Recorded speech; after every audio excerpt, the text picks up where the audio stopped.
Zephyr had been watching the world change for over 800 years. The ancient dragon made his home in the misty peaks of the Carpathian Mountains, where few humans dared to venture. His scales had turned from bright emerald to deep forest green with age, and his eyes held the wisdom of countless seasons.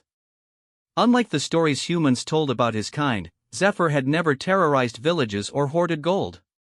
Instead, he found himself drawn to something far more precious and mysterious than any treasure. He loved watching humans fall in love. It started by accident in the year 1203. A young knight named Sir Edmund had climbed the treacherous mountain paths, fleeing from a battle gone wrong. The knight was wounded and exhausted when he collapsed near Zephyr's cave. The dragon remained hidden in the shadows, curious about this brave soul who had ventured so high into his domain. For 3 days, Edmund recovered his strength beside a small mountain stream. On the third evening, as Edmund sat by his campfire, a young woman appeared through the mist. She was Maria, a healer from the village below who had tracked the knight's path through the mountains. She had risked everything to find him, carrying herbs and bandages in her worn leather satchel. Zephyr watched from his hiding place as Maria tended to Edmund's wounds. Her gentle hands cleaned the deep cut on his shoulder while she hummed a soft melody. The knight winced but never complained. Instead, he watched Maria's face in the flickering firelight, mesmerized by her kindness. "You should not have come here," Edmund whispered. "These mountains are dangerous." Maria looked up from her work, meeting his eyes. "More dangerous than letting you die alone?" That was the moment Zephyr first witnessed the spark of human love ignite. He saw it in the way Edmund's breathing changed, and how Maria's cheeks flushed pink despite the cold mountain air. The dragon felt something stir in his ancient heart that he had never experienced before. Over the next week, Maria visited Edmund each day. She brought him food and fresh bandages, but mostly she brought stories from the village below. She told him about old Mrs. Petra's stubborn goats, about the blacksmith's new apprentice who kept burning the horseshoes, about the children who were learning to read from the village priest. Edmund shared his own tales of distant lands and noble courts. He spoke of tournaments and grand feasts, but Zephyr noticed that the knight seemed more interested in hearing about simple village life than in telling his own adventures. "I have traveled to many kingdoms," Edmund said one evening as they sat by the stream. "I have seen golden palaces and met powerful lords. But I have never felt more at peace than I do here, listening to you speak of home." Maria reached for his hand. "Perhaps peace is not found in grand places, but in the company we keep." Their fingers intertwined, and Zephyr felt his massive heart skip a beat. He had witnessed something magical that no amount of dragon fire or ancient wisdom could create. He had seen two souls recognize each other across the divide of their different worlds. On the 8th day, Edmund was strong enough to travel. He could have returned to his lord's castle, resumed his life as a knight. Instead, he chose to descend the mountain with Maria. Zephyr followed at a distance, invisible among the clouds, watching as they walked hand in hand toward the village. The dragon saw Edmund meet Maria's father, a weathered farmer who judged the former knight not by his noble birth but by the gentle way he helped Maria carry water from the well. He watched Edmund learn to work the fields, his sword-calloused hands adapting to the plow. Most importantly, he witnessed their wedding 6 months later. The ceremony took place in the village square under a canopy of autumn stars. The entire community gathered to celebrate as the priest blessed their union. Edmund, now dressed in simple farmer's clothes rather than armor, looked at Maria as if she were the most precious treasure in all the kingdoms. "I promise to love you through all seasons," Edmund vowed, his voice carrying clearly in the crisp night air. "Through harvest and winter, through joy and sorrow, until my last breath." Maria's response brought tears to the eyes of everyone present, including one ancient dragon hidden in the clouds above. "I promise to be your home, as you have become mine." Zephyr felt something profound shift within him that night. He had always believed that dragons and humans were too different to understand each other. Dragons lived for centuries while humans had mere decades. Dragons commanded the elements while humans struggled against nature's whims. But, watching Edmund and Maria, he realized that love was a universal language that transcended such differences. From that night forward, Zephyr made it his mission to witness and protect human love stories. He became a silent guardian of couples who faced seemingly impossible odds. When young lovers needed safe passage through dangerous mountain paths, mysterious mists would appear to hide them from bandits. When couples faced harsh winters, the snow would mysteriously melt around their homes first. When children were born from these unions, gentle warm breezes would carry away their cries in the night. The years passed, and Zephyr watched Edmund and Maria grow old together. He saw them raise 3 children, survive famines and harsh winters, and face the challenges that test all marriages. Through it all, their love remained constant as the mountain peaks themselves. On the night Maria died, surrounded by her children and grandchildren, Edmund held her hand just as he had on that first night by the mountain stream. "Thank you," he whispered, "for teaching me that the greatest adventure is not in distant lands, but in choosing to love the same person every day." From the sky above, Zephyr wept tears that fell as gentle rain on the village below. He had learned something that would guide him for centuries to come. Love was not about grand gestures or perfect circumstances. It was about choosing each other, again and again, through all of life's seasons. When Edmund passed away 3 years later, Zephyr attended his funeral from the clouds. The old knight was buried beside Maria in the village cemetery, their graves marked with simple stones.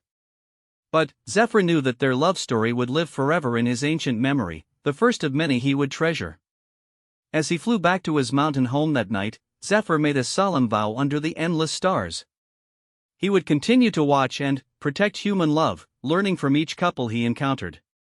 For in their brief but brilliant lives, humans had mastered something that even the wisest dragon was still trying to understand.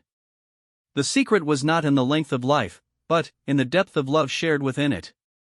3 centuries had passed since Edmund and Maria, and Zephyr had witnessed dozens of love stories across the changing landscape of Europe. The dragon had learned to read the signs that preceded human romance. The nervous energy that surrounded young people when they met someone special. The way voices softened when lovers spoke each other's names. The protective instincts that made ordinary humans brave enough to face extraordinary dangers. In 1547, Zephyr encountered a love story unlike any he had seen before. The world was changing rapidly. New ideas about art, science, and human potential were spreading across the continent. In the city of Florence, he discovered 2 souls who would challenge everything he thought he knew about love's power to transform lives. Isabella Medici was the daughter of a powerful banking family. At 19, she was expected to marry for political advantage, strengthening her father's business connections through a carefully arranged union. She had been educated in multiple languages, mathematics, and classical literature. Her mind was as sharp as any scholar's, but her heart yearned for something her wealth and status could never purchase. Marco Romano was a stonecutter's son who possessed an extraordinary gift. His hands could shape marble into forms so lifelike that people swore the statues might step down from their pedestals and walk away. He worked in the shadow of the great masters, carving architectural details for churches and palaces, dreaming of the day he might create something that would outlast his mortal life. They met in the Piazza della Signoria on a market day morning. Isabella had slipped away from her guards to walk among the common people, something her father strictly forbade. She was fascinated by the energy of the marketplace, so different from the formal atmosphere of her family's palazzo. Marco was delivering a completed carving to the Church of Santa Maria when he noticed a young woman staring intently at Donatello's statue of David. Something about her concentration caught his attention. While other passers-by glanced briefly at the famous sculpture, she studied it as if trying to understand the artist's very thoughts. "You see something others miss," Marco said, approaching carefully. He had never spoken to someone of such obvious nobility before. Isabella turned, startled but not afraid. "I was wondering how the sculptor captured such determination in bronze. David looks ready to face Goliath, not afraid despite the impossible odds." Marco smiled, recognizing a kindred spirit who truly understood art. "The secret is in the details others might overlook. See how David's weight shifts slightly forward? How his left hand grips the sling with just enough tension." The artist understood that courage is not the absence of fear, but action despite it. They talked for an hour about art, technique, and the stories that sculptures could tell without words. Isabella forgot about her waiting guards. Marco forgot about his delivery deadline. Neither realized that Zephyr watched from the sky above, recognizing the beginning of something extraordinary. When Isabella finally remembered her obligations and hurried away, she left behind a silk handkerchief. Marco found it and spent 3 days searching the city for its owner. He asked vendors and street sweepers, anyone who might have noticed the young woman with intelligent eyes and a passion for art. On the 3rd day, he found her at another market, this time properly chaperoned by stern-faced guards. Marco approached cautiously, knowing that speaking to a noble lady without invitation could bring severe punishment. "You dropped this," he said simply, holding out the handkerchief. Isabella's eyes lit up with genuine joy. "You found me." "I promised myself I would," Marco replied. "A woman who understands David's courage deserves to have her belongings returned." From that day forward, they found ways to meet secretly. Isabella would tell her guards she was visiting the cathedral to pray, then slip away to meet Marco in hidden corners of the city. He showed her his workshop, where half-finished sculptures waited like sleeping giants for his hands to bring them to life.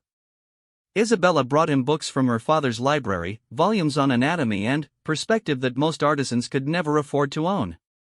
She had noticed how hungrily Marco absorbed knowledge, how his eyes lit up when she described artistic techniques she had read about. "Why do you help me learn these things?" Marco asked one afternoon as they studied drawings of human anatomy together. "Because you see beauty that others walk past," Isabella answered. "Because when you speak of your work, your voice carries the same passion that moves mountains and changes the world." Their meetings became the brightest moments in both their lives. Marco worked with renewed inspiration, knowing that Isabella would understand and appreciate each improvement in his technique. Isabella found purpose beyond her family's expectations, helping to nurture true artistic genius. But their different social positions created constant danger. Isabella's father was already negotiating her marriage to a Venetian merchant's son. Discovery of her secret meetings would mean disgrace for her and death for Marco. Zephyr found himself intervening more directly than ever before. When Isabella's guards grew suspicious of her long cathedral visits, mysterious fogs would descend on the city, allowing her to slip away undetected. When rival sculptors became jealous of Marco's rapid improvement and threatened to report his mysterious access to expensive books, sudden rainstorms would cancel their planned confrontations.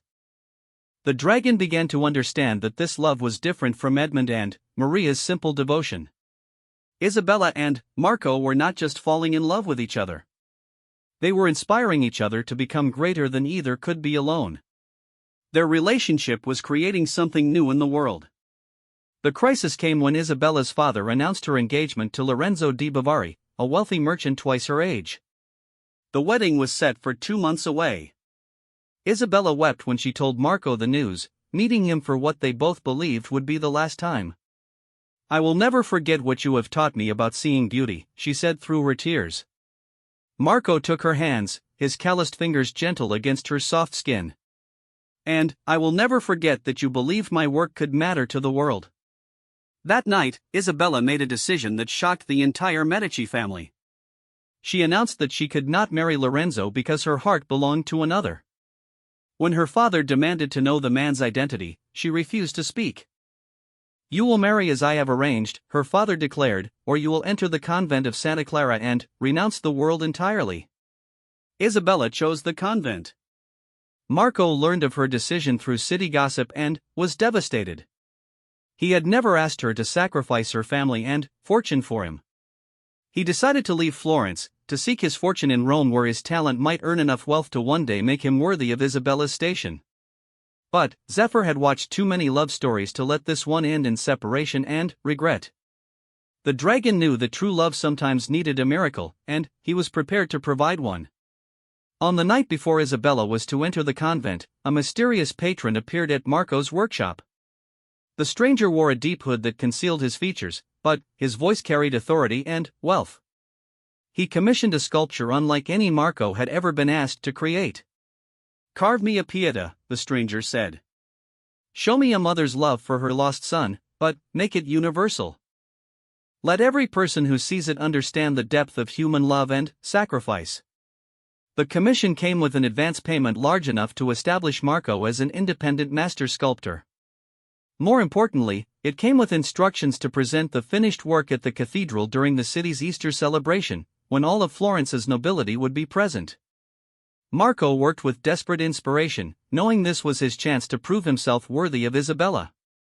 For 6 weeks, his hands never left the marble. He carved the Virgin Mary holding her son with such tender sorrow that people wept just watching him work. When Easter Sunday arrived, Marco's sculpture was unveiled in the cathedral. The entire city gasped at its beauty. Never had stone been made to express such human emotion. Isabella, taking her final vows that very day, saw the sculpture and immediately recognized Marco's unique artistic voice. The mysterious patron stepped forward as the crowd admired the work. This time, he threw back his hood to reveal himself as Cardinal Alessandro Farnese, nephew to the Pope himself. "I have never seen such mastery in one so young," the cardinal announced. By papal decree, Marco Romano is appointed chief sculptor for the restoration of St. Peter's Basilica in Rome. He will work alongside Michelangelo himself. The appointment came with noble status and wealth beyond Marco's dreams. More importantly, it came with a question posed directly to the Medici family. Would you deny your daughter the chance to marry an artist personally chosen by His Holiness? Isabella's father, faced with papal authority and the opportunity to align his family with the Church's most powerful figures, withdrew his objection to the match. Within 3 months, Isabella and Marco were married in a ceremony attended by Florence's greatest families. Zephyr watched their wedding from the cathedral's highest tower, finally, revealing his true form to the mysterious cardinal who had made it all possible. Cardinal Farnese merely smiled and nodded to the dragon, understanding that love sometimes required divine intervention. "Some stories," the cardinal whispered to the wind, "are too beautiful to end in tragedy." Isabella and Marco's marriage became legendary in Florence. Together, they established workshops that trained dozens of young artists. Their love had not only survived the barriers of social class, but had created opportunities for countless others to follow their dreams. Years later, when Marco's sculptures graced cathedrals across Europe and Isabella's writings on artistic technique were studied by scholars everywhere, Zephyr realized what he had really witnessed. Love had not just joined two hearts. It had elevated human creativity itself, proving that the greatest art comes not from solitary genius, but from souls who inspire each other to reach beyond what either thought possible. Their love story became his second great lesson: that true love does not diminish when shared, but multiplies, creating beauty that enriches the entire world. The 20th century brought changes that even an ancient dragon found difficult to comprehend. Zephyr had watched empires rise and fall, seen plagues sweep across continents, witnessed the birth of new nations and the death of old kingdoms. But nothing had prepared him for the speed with which the modern world transformed itself. By 1943, the world was at war on a scale that dwarfed every conflict Zephyr had observed in his 1,000 years of existence. Flying machines filled the skies where he had once soared alone. Weapons of unimaginable destruction turned entire cities to ash. The dragon found himself questioning whether humanity had lost its capacity for the love he had spent centuries protecting and celebrating. Then, he met Eleanor and Henri, and learned his most important lesson about the indestructible nature of human love. Eleanor Blackwood was a British radio operator working with the French resistance in occupied Paris. At 24, she had already proven herself one of the most effective Allied intelligence agents in Europe. She spoke fluent French with a perfect Parisian accent, could forge documents that fooled Nazi inspectors, and operated her radio equipment with skills that kept resistance networks connected across the continent. She was also terrified every moment of every day.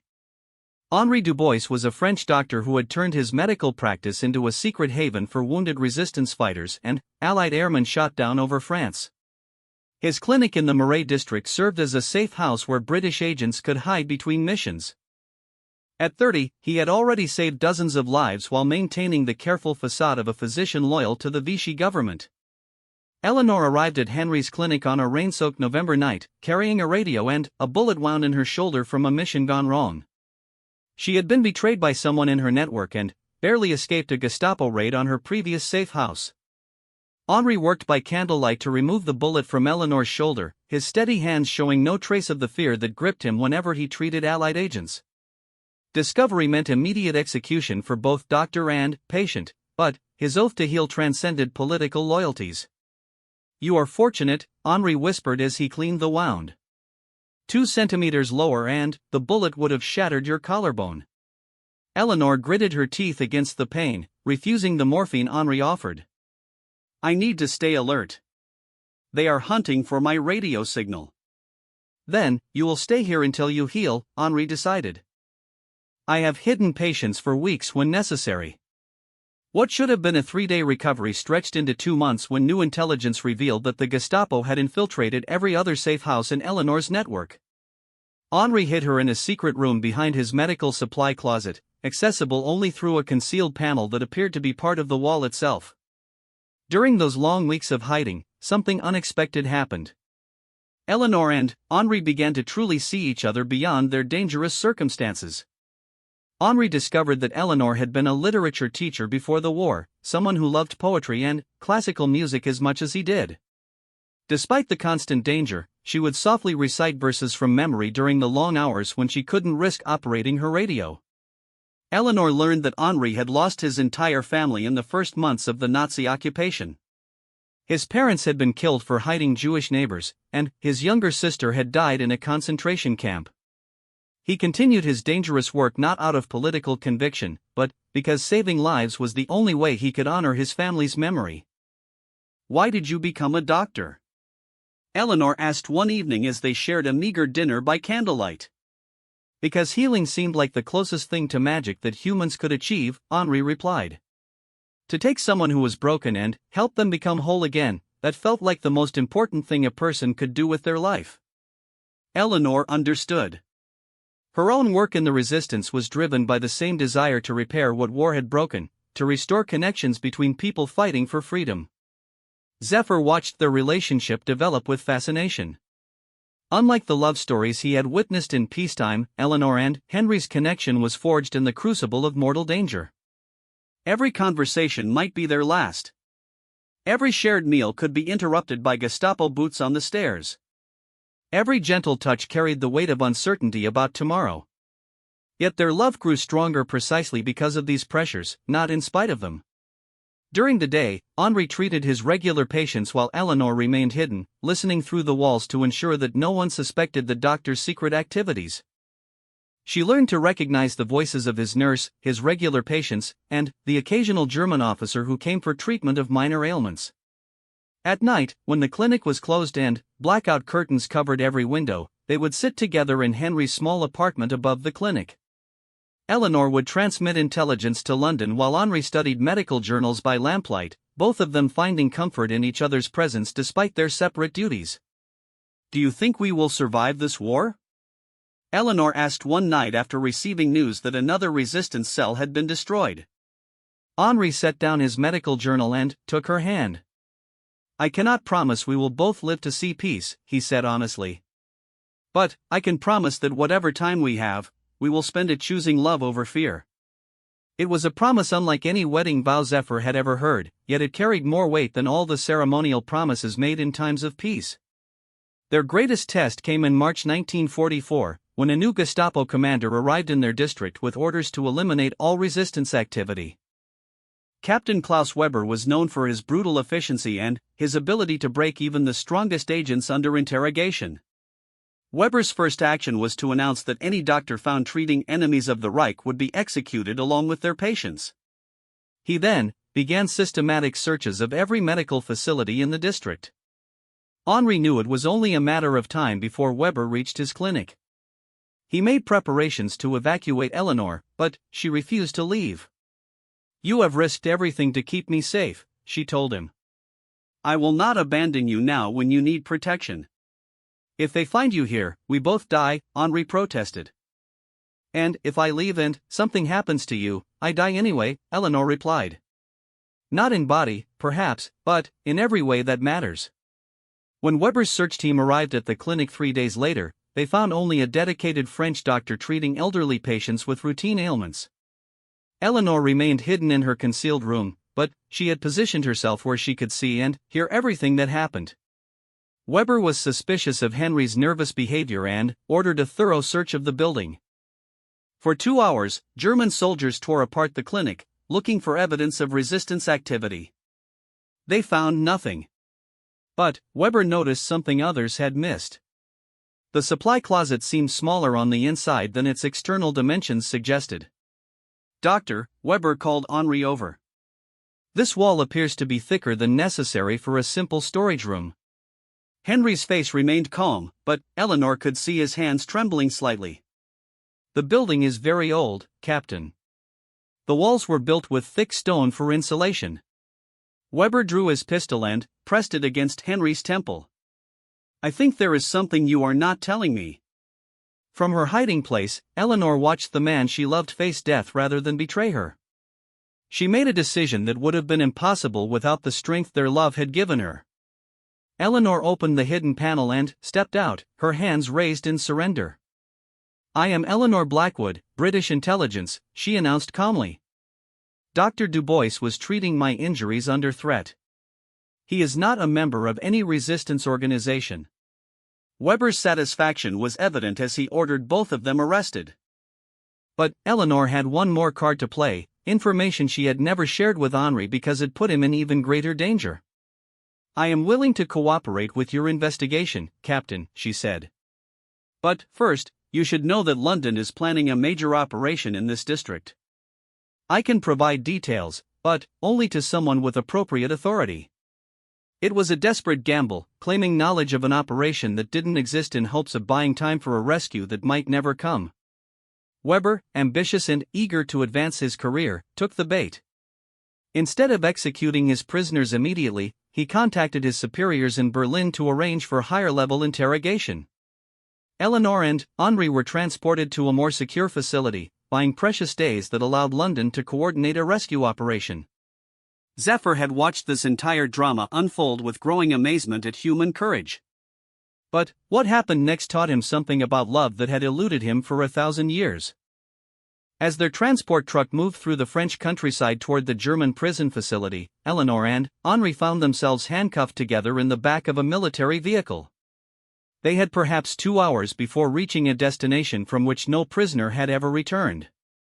"I am sorry," Henri whispered. "If I had been stronger, if I had sent you away when Weber arrived." Eleanor turned to look at him, her eyes bright with unshed tears but also with something else. "Peace. Do you know what I realized when I stepped out of that hiding place?" she asked. Henri shook his head. "I realized that I was no longer afraid," Eleanor said. "For the first time since I arrived in France, I was completely unafraid. Because I finally understood that our love was already complete. Whether we have 2 hours or 20 years together, what we have built cannot be destroyed by bullets or bombs or prison walls." Henri stared at her in wonder. "How can you say that when we are about to die?" "Because love is not something that happens between two people," Eleanor explained. "Love is something two people create together, and, once created, it exists forever. Every time you chose to heal instead of hate, you were building our love. Every time I chose courage over safety, I was building our love. Every conversation, every shared meal, every moment of understanding, it all became part of something larger than either of us." Zephyr, flying invisibly above their transport truck, felt something shift in his ancient understanding. For centuries, he had seen love as something fragile that needed protection from the world's dangers. But Eleanor was describing love as the strongest force in existence, something that could face any threat and emerge unbroken. The rescue came just as Eleanor had hoped. A coordinated attack by Allied special forces freed all the prisoners in the transport convoy. Eleanor and Henri found themselves alive and free, but, more importantly, they had discovered a truth about love that would guide them for the rest of their lives. They were married in a simple ceremony performed by a resistance chaplain in the ruins of a bombed church, with Henry's surviving patients serving as witnesses and Zephyr watching from the broken cathedral spire above. Their vows were brief but profound. "I promise to love you not just in safety, but in danger," Eleanor said. "Not just in joy, but in sorrow. Not just in life, but beyond death itself." I promise to see our love as the strongest thing in existence, Henri replied. Stronger than fear, stronger than hate, stronger than any force that might try to break us apart. After the war ended, Henri and Eleanor established a medical clinic that served refugees and displaced persons throughout Europe. Their work became legendary among those who had lost everything, because Henri and Eleanor understood what it meant to rebuild a life from nothing but love and determination. Zephyr continued to watch them for the next 50 years of their marriage. He saw them face poverty, illness, the loss of children, and all the challenges that test even the strongest relationships. But he never again saw them afraid. They had learned something that took Zephyr 1,000 years to understand, that love is not something vulnerable that needs protection from the world's dangers. Love is something so powerful that it can transform any experience, no matter how difficult, into something meaningful and beautiful. On the night Henri died, Eleanor held his hand and spoke the same words she had said in that German transport truck 60 years earlier: our love is complete. Whether we have 2 hours or 20 years together, what we have built cannot be destroyed. Zephyr wept dragon tears that fell as shooting stars across the sky that night. He had finally learned the ultimate truth about human love. It was not the length of time that mattered, nor the ease of circumstances. What mattered was the choice to love completely, without reservation, regardless of what tomorrow might bring. Under the same stars where he had first watched Edmund and Maria fall in love 7 centuries earlier, Zephyr made his own choice. He would continue watching over human love stories, not because they were fragile and needed protection, but because they were the most powerful force in existence and deserved to be witnessed and celebrated. Love, he now knew, was the one thing that could make even a dragon's immortal life feel meaningful.